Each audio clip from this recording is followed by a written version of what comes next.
So down at the border, Donald Trump's war against any form of immigration continues. In this case, a new tactic, more underhanded than I could imagine, seeming maybe even worse than the caging when it comes to migrant children, the way they've been treated during their mandated therapy sessions. So to bolster its policy of stepped up enforcement, the Trump administration is requiring that notes taken during mandatory therapy sessions with immigrant children be passed on to ICE, which can then use those reports against minors in court. So like if you've ever been to a therapist, so I've been to a therapist, they take all those notes, presumably, they're not drawing or anything. All of that then goes to the people who are trying to build a case to send you out of the country. So any stories you tell about the time before you migrated, anything that happened to you while you were coming to America, any dreams you've had, worries or fears, any of this sort of stuff will be used by ICE officers to justify continual detainment or possibly even sending you out of the country. Now we're gonna have examples of how this has played out, but I wanted your initial reactions to this tactic because I hadn't heard about them doing this before. When you talk about the Trump administration and sort of the looming threat of fascism, like I think a lot of the times that's semi-overblown, except for in the case of ICE and its activities in the last 4 years. Like this is just so textbook fascisty, I would say. It's absolutely horrifying that they would just completely suspend any sort of ideas of habeas corpus, of due process, of anything that is just like the cruelty of this is just so unbelievable. Like the extent to which they went to deport this poor guy in the example in the article is it's just mind-boggling. You know that they could use your own therapy sessions, which are obligatory against you. Like self-incrimination, all the stuff that we claim to care about in this country just goes completely out the window when we're talking about an other, which in this case, immigrants, which is just fascism 101. I mean, and it makes me worried that say like there was a new administration, say there was a Bernie Sanders administration, like would ICE obey orders, or are they have they just been so radicalized and rogue that they would go completely brown shirts and out of control? Like it's honestly terrifying. I mean, I think that the specifics of this case are not actually all that specific, meaning the kind of terror that this child, because he just turned 18,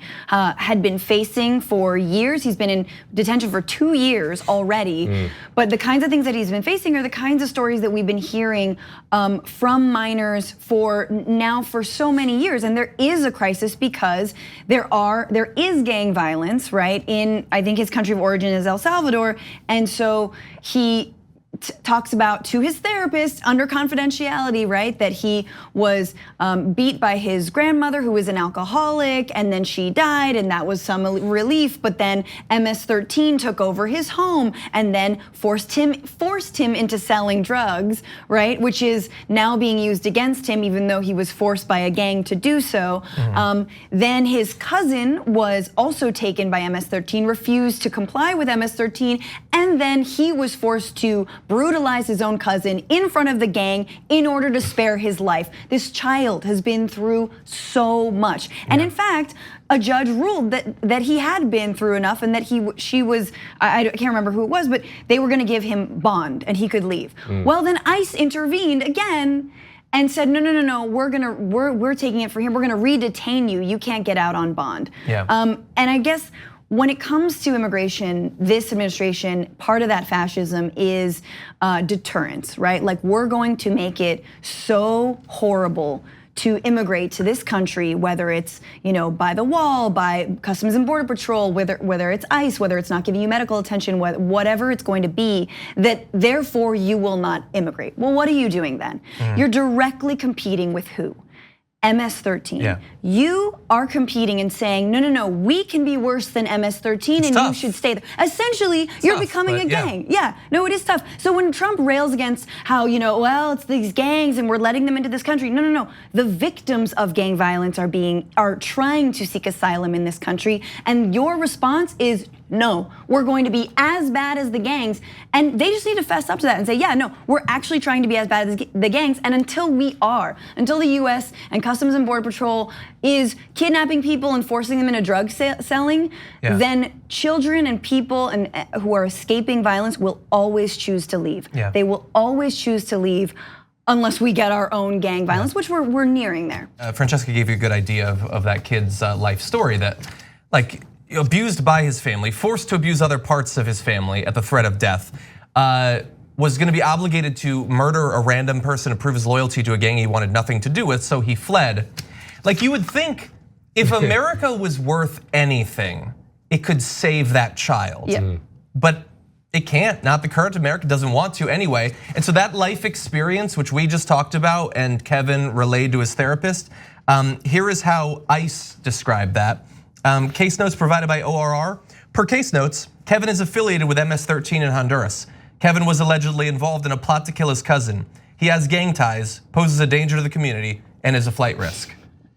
No, he's a death risk, as in if you send him back, you will be killed by MS-13. Yes. But they don't care. It's not their job to care. And what's horrifying to think is that, MS-13 is obviously a direct result of long-standing US policy, whether it was the Reagan supporting death squads in Central America, which killed several 100,000 people, which caused a huge migration crisis in the 1980s, many of whom settled in Los Angeles, then became involved in gangs and got caught up in the criminal justice system.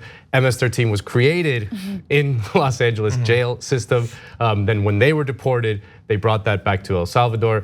This guy is from Honduras, which it's worth remembering. The Obama administration and the Hillary Clinton-led State Department in 2009 supported a military coup in Honduras, which and has since then the United States has supported their right-wing.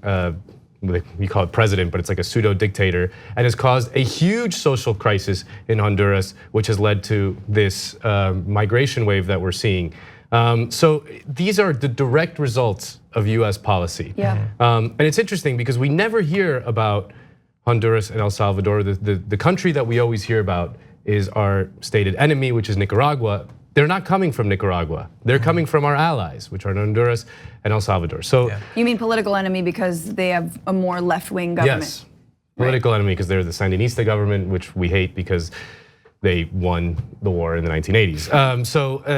Yeah, it's just US policy has its fingerprints all over this poor kid's life. From the moment he was born to the day he is deported back to Honduras, US policy has touched this kid's life in so many ways that are absolutely horrifying, and it goes to show that the Trump administration is obviously a worse iteration of what longstanding US policy is, but it is just the tip of the iceberg of something that's been going on for so long in Central America. Well, we've reached a breaking point. So I think when you have more authoritarian fascist tendencies, right? You're like, well, we should just, lock them all up and put them in cages and deport them. And then Democrats who've been willingly militarizing the border for decades now, and like you said, supporting coups in Honduras, which is absolutely, there was a spike in violence after that happened, have also been pouring tons and tons of money into the very things that are making the humanitarian crisis in these countries even worse.